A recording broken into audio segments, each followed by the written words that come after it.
예, 반갑습니다. 오늘은 이제 마지막 법률이죠. 집합건물법입니다. 집합건물의 소유 및 관리에 관한 법률. 한 문제가 나오죠. 한 문제이기 때문에 그렇게 크게 비중은 없지만은, 또 내용도 보시면 좀 쉬운 편입니다. 쉬운 편인데, 양이 좀 많죠, 이것도. 그래서 이제, 구분해서 우리가 딱 나올 부분만 가지고 그렇게 보십니다.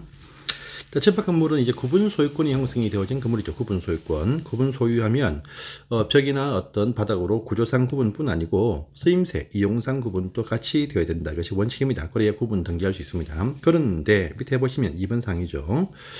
구조상 구분, 벽이나 어떤 천정, 바닥 이런 것이 구분이 안 되어 있고 횡에 터여 있는 그런 장소에서 어떤 이용상 구분을 할 수 있는 경우도 있다. 해서 상가 건물일 때 보시면 코너별로 이렇게 구분 등기가 됩니다. 그래서 이용상 구분인데 할 때는 조건이 있다. 뭐냐?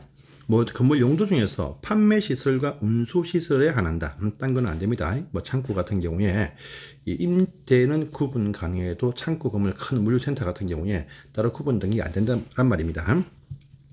또 대신 그 바닥에 경계를 표시할 수 있는 노란선 같은 거 있죠. 노란선.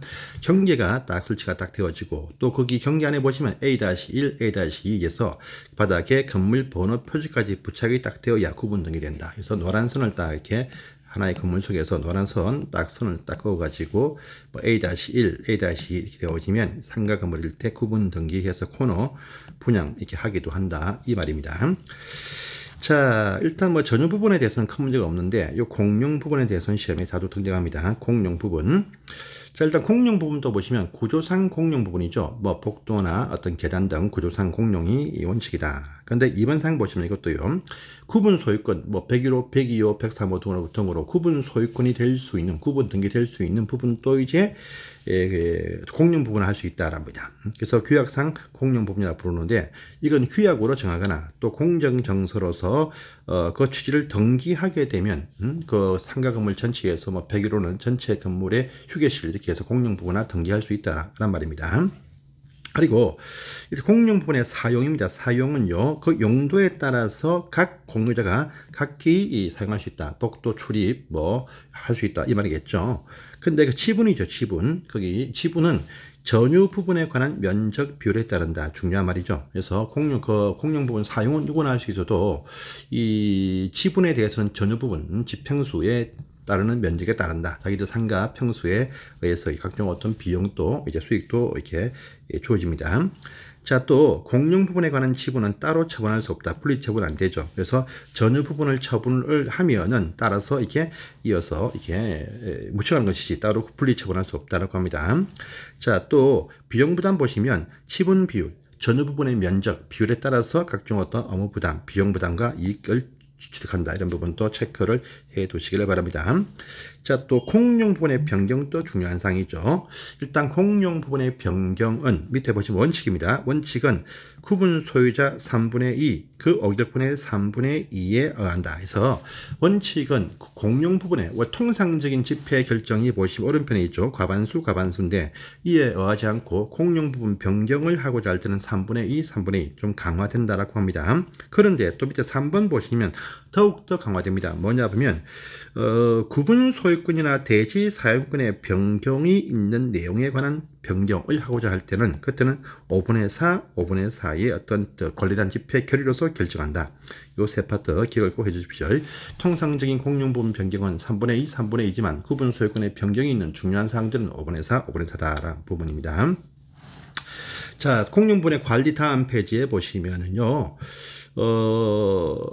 변경사항을 제외하고는 통상적인 집회 결정을 통해서 관리사항을 결정합니다. 과반수죠. 그런데 보존행위는 각 공유자 누구나 가서 즉시 보존을 할 수 있다는 말입니다. 그래서 또 보시고요.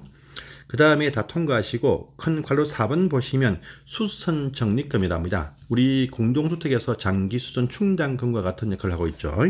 또 장기수선 계획처럼 집합건물도 보시면 수선 계획을 수립합니다. 관리단에서 수립을 한다라고 합니다. 또 이 관리단에서 수선 적립금을 징수해서 적립한다. 그래서 거기 상가 건물 같은 경우도 엘리베이터 교체라든지 페인트 칠이라든지 또 내부 수리 비용이 참 많이 듭니다. 이런 비용들 미리미리 다 돈을 징수를 해 놓아야 됩니다. 제가 지금 강의하는 이 사무실이 있는 곳도 보시면 승강기 시설 교체한다라고 해서 몇 년간 돈을 모아서 하는 걸 봤습니다.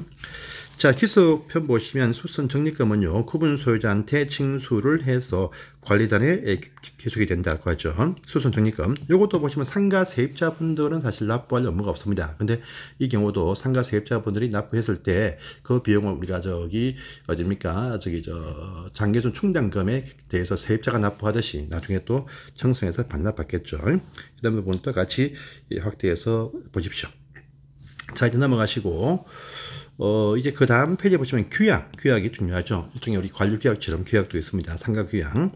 일단 표준규약이라고 그러죠. 우리가 관리규약 준칙처럼 표준규약, 시도에서 이것을 정해서 보급합니다. 이런 규약의 설정 변경 폐지는 좀 더 강화됩니다. 그래서 관리단 집회에서 구분 소유자 4분의 3, 4분의 3의 어결이다. 아까는 공용부분 변경은 3분의 2, 3분의 2. 구분 소유권의 변경이 있는 사항들은 5분의 4, 5분의 4. 관리규약은 4분의 3, 4분의 4. 이런 부분들 통상 집회 결의는 과반수 구분을 해야 됩니다. 자, 쭉 넘어가시고 이제 집회편을 보시면은 관리인이죠. 관리인들은 매 회계연도 종료 3개월 안에 정기 관리단 집회, 정기 집회 소집을 합니다. 또 임시 집회죠. 관리인이 필요할 때 소집할 수 있고 구분 소유자 5분의 1 이상이 요구를 하면은 3번처럼요. 요구한 날부터 2주일 이내 날을 소집으로 정해서 일주일 전까지 소집을 통지한다라고 합니다. 목적사항을 밝혀서 통지합니다. 또 결의할 때는 통지한 사항에 대해서만 결의할 수 있습니다. 그런데 6번처럼요. 전원이 동의해서 소집하는 집회일 때는요. 절차, 또 무시, 또 모든 사항을 다 결의할 수 있다라는 의미가 여기에 포함이 되었습니다. 이것도 보시고요. 자, 그 다음 페이지에 보시면 어결사항이 있습니다. 어결사항들. 어결권은 공용부분에 관한 지분 비율에 따른다. 그래서 자기 집 전후 부분의 면적, 평수에 완다르게 하시면 되겠습니다. 통상적인 집회 결정은 아까 봤듯이 과반수의 어떤 어결로서 결정합니다. 보시고요. 다음에 전체 어딥니까? 관리단 집회에서의 어결 할 때는 보시면 서면, 전자, 대리 어결 다 할 수가 있죠. 그런데 관리위원회, 이쪽 대표이처럼 관리위원회 일 때는 보시면 서면 어결이나 대리 어결이 안 된다라죠. 근데 일단 전체 구분 소유자 전체 집회인 관리단 집회에서는 대리 어결 됩니다. 이런 부분도 보시기 바랍니다. 보시고요. 자, 이제 8번 사항이죠. 담보 책임이라는 부분도 중요한 사항이죠. 건축물을 분양을 한 회사, 즉 시행사 말합니다. 또 시공사들은 구분 소유자에 대해서 담보 책임이 있다라고 합니다.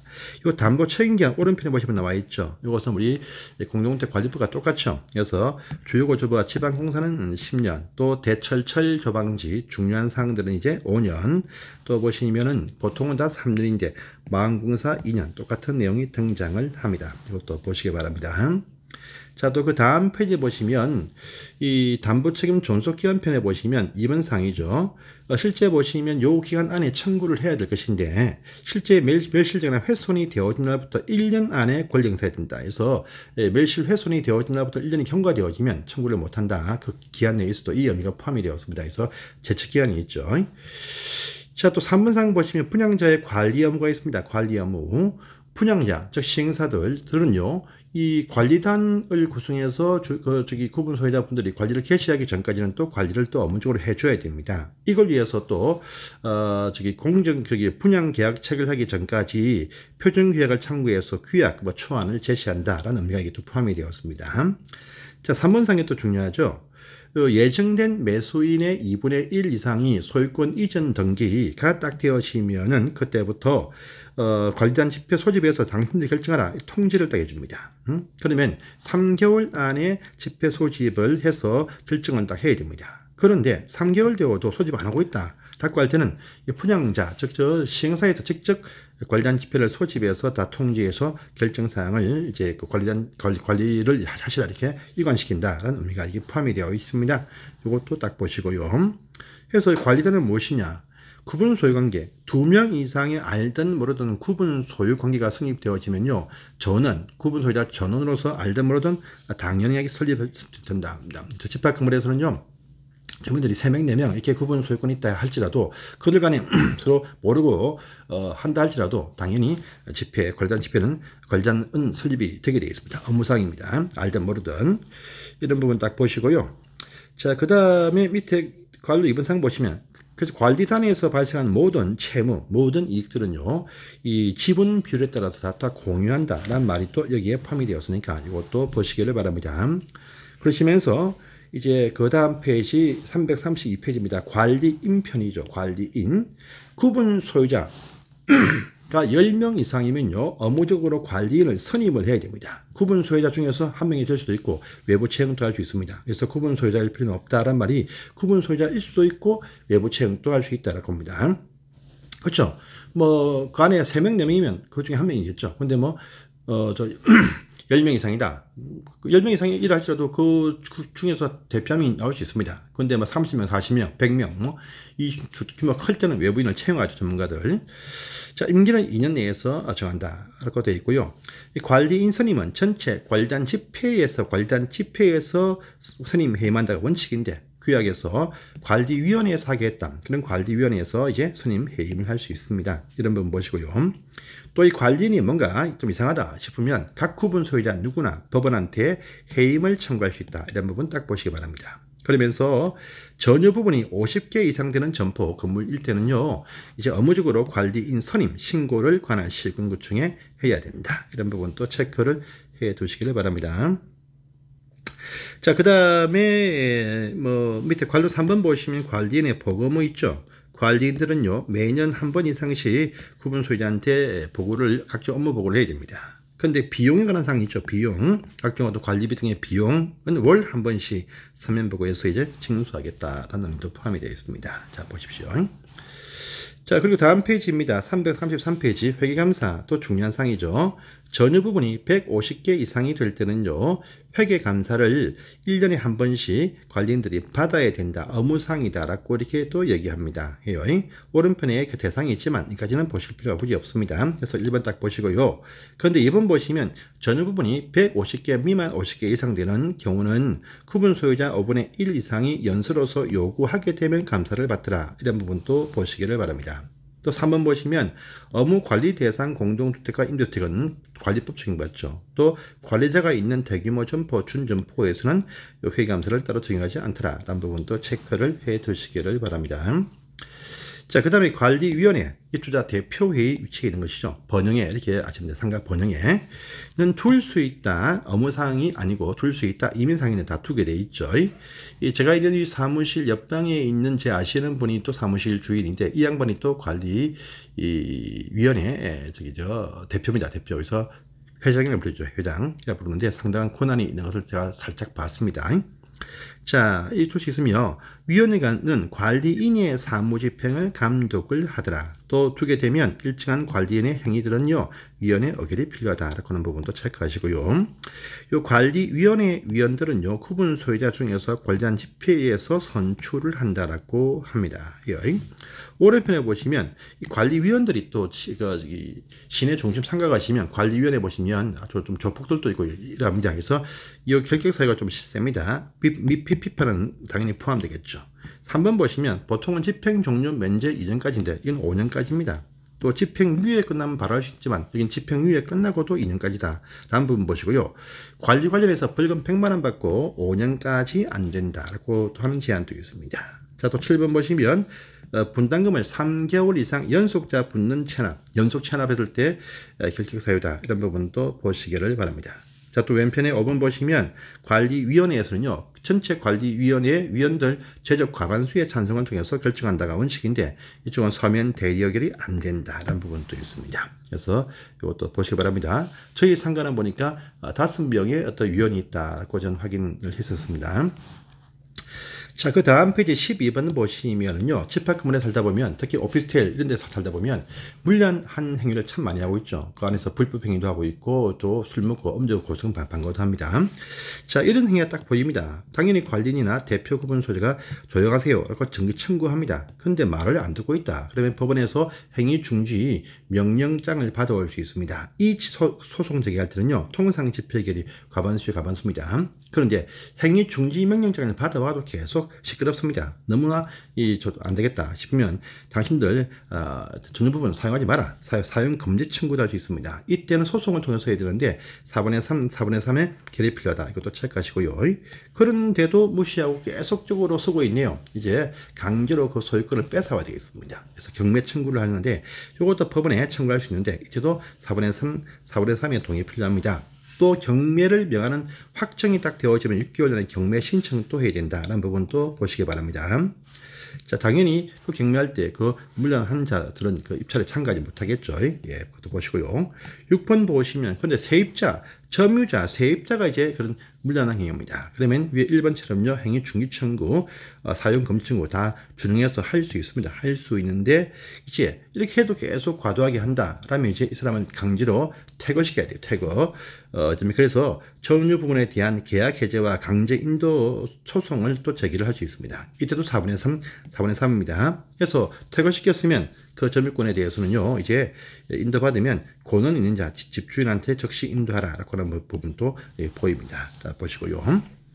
13번에 재건축도 중요하죠. 집합건물 노후되었다. 재건축하자. 할 겁니다.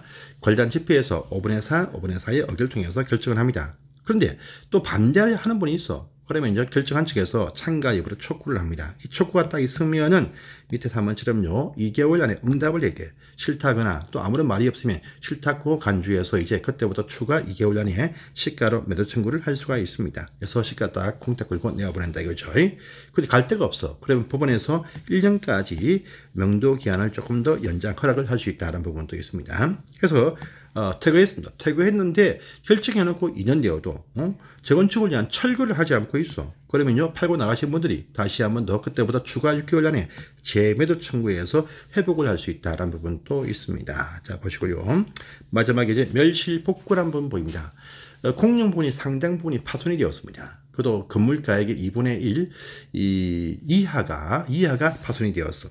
그러면은 각 구분 수익자 누구나 복구한 다음에 비용을 청구할 수 있습니다. 그런데 건물 가액의 2분의 1 초과해서 멸실되어진 전파, 반파 이상이 되었다라고 할 때는요, 재건축과 똑같은 결정 방법에 의해서 이제 회복, 복구 결정을 한다라고 합니다. 하고요. 그 다음 페이지 보시면 크게 보실 것이 없다 이렇게 보시고요. 이렇게만 딱 보시면 이제 마지막 법률 다 보았습니다. 다 보았고, 이 소방에 관한 법률, 소방시설법하고 화재예방법 이 두 개 다 포함이 되는지 또 한 개만 포함이 되는지 공고문을 확정이 딱 되어 오시면 7월달에 어차피 개정사항들 한번 설명을 할 때 그때 보충해서 설명을 하겠습니다. 하여튼 지금 제가 체크한 부분만 잘 보셔도요, 지금까지 쭉 보셨죠? 이게만 잘 보셔도 충분하게 70점 훨씬 넘어가니까 이거 계속 제가 체크한 한 부분만 가지고 반복해서 계속 보십시오. 그런데 큰 문제 없이 좋은 점수 나오시고 합격하십니다. 자, 그러면 7월달에 또 뵙겠습니다. 감사합니다.